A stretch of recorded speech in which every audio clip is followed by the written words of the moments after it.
कई राज्यों में हिंदी भाषा को लेकर उपजे विरोध के बीच महाराष्ट्र में अब कक्षा पहली से पाँचवीं तक हिंदी को तीसरी भाषा के रूप में अनिवार्य कर दिया गया है। नया पाठ्यक्रम 2025-26 से लागू होगा। महाराष्ट्र के स्कूल शिक्षा विभाग ने राष्ट्रीय शिक्षा नीति 2020 के तहत नया शैक्षणिक ढांचा लागू करने की घोषणा की है। बता दें कि महाराष्ट्र के स्कूलों में अब तक 2 भाषाएं अंग्रेजी और मराठी पढ़ाई जाती थीं। वक्फ कानून में नए संशोधनों पर सुप्रीम कोर्ट का अंतरिम आदेश आ गया है। सुप्रीम कोर्ट ने फिलहाल वक्फ बोर्ड में नए कानून के आधार पर किसी भी नियुक्ति पर रोक लगा दी है। साथ ही अगली सुनवाई तक किसी भी विवादित प्रॉपर्टी को डी नोटिफाई नहीं किया जाएगा। संपत्तियों की स्थिति में किसी तरह का बदलाव नहीं होगा। कोर्ट ने केंद्र सरकार से कानून की आपत्ति वाले हिस्सों पर 7 दिनों में जवाब मांगा है। यूपी परिवहन निगम ट्रेनों की तरह ही बसों में भी सफ़र के दौरान ऑनलाइन खाना ऑर्डर करने की सुविधा देने जा रहा है। इसके लिए यात्रियों को meal on road app download करने की ज़रूरत पड़ेगी। ये ऐप गूगल प्ले स्टोर पर बहुत जल्द मौजूद होगा। बस में खाना ऑर्डर करने के लिए यात्रियों को बस नंबर, तारीख और मार्ग डालना होगा। इसके बाद आपका खाना अनुबंधित यात्री प्लाजा पर डिलीवर किया जाएगा। यूपी सरकार प्रदेश के 2 लाख से अधिक युवाओं को प्रशिक्षण देकर फायर सेफ्टी ऑफिसर बनाएगी। फायर विभाग की एडीजी पद्मजा चौहान ने बताया कि सीएम योगी के निर्देश पर कार्य योजना तैयार की गई है। इसमें तय किया गया है कि मॉल, हॉस्पिटल, मल्टीप्लेक्स, ऊंची इमारतों और बड़े औद्योगिक भवनों में फायर सेफ्टी ऑफिसर्स की तैनाती अनिवार्य होगी। इच्छुक युवाओं को 1 से 4 हफ्ते तक का प्रशिक्षण के बाद प्रमाण पत्र दिया जाएगा।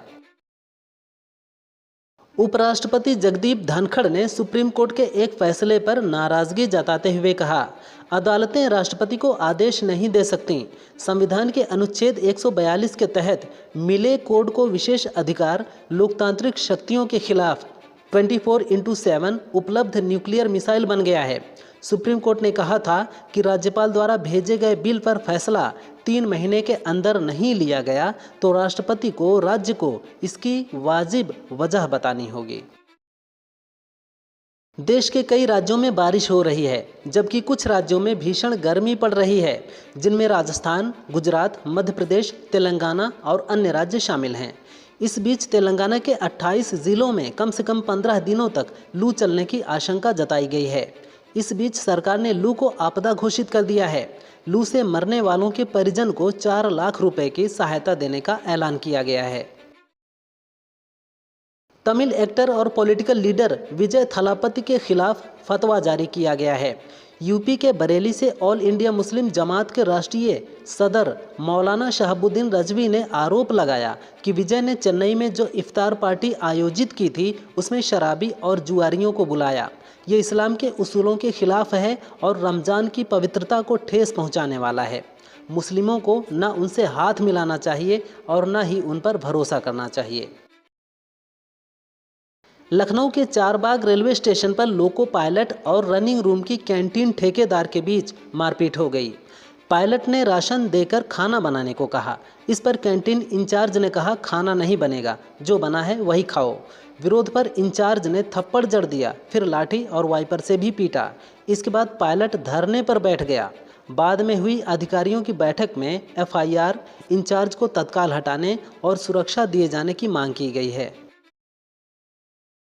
घरेलू हिंसा अधिनियम 2005 के तहत सास भी अपनी बहू के खिलाफ मामला दर्ज करा सकती है।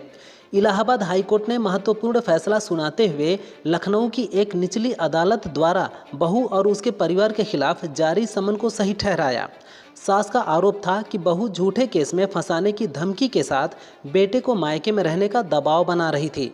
सुनवाई के दौरान हाईकोर्ट ने कहा कि घरेलू हिंसा के तहत कोई भी महिला केस दर्ज करा सकती है। पूर्व रॉ चीफ एएस दुलत की किताब में हुए खुलासे पर बवाल मच गया है।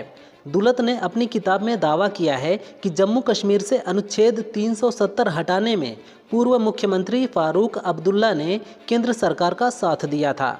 इस दावे के बाद जम्मू कश्मीर की अन्य पार्टियों ने फारूक पर सवाल उठाने शुरू कर दिए हैं। इधर फारूक अब्दुल्ला ने इस दावे को झूठा करार देते हुए इसे सस्ता पब्लिसिटी स्टंट बताया है।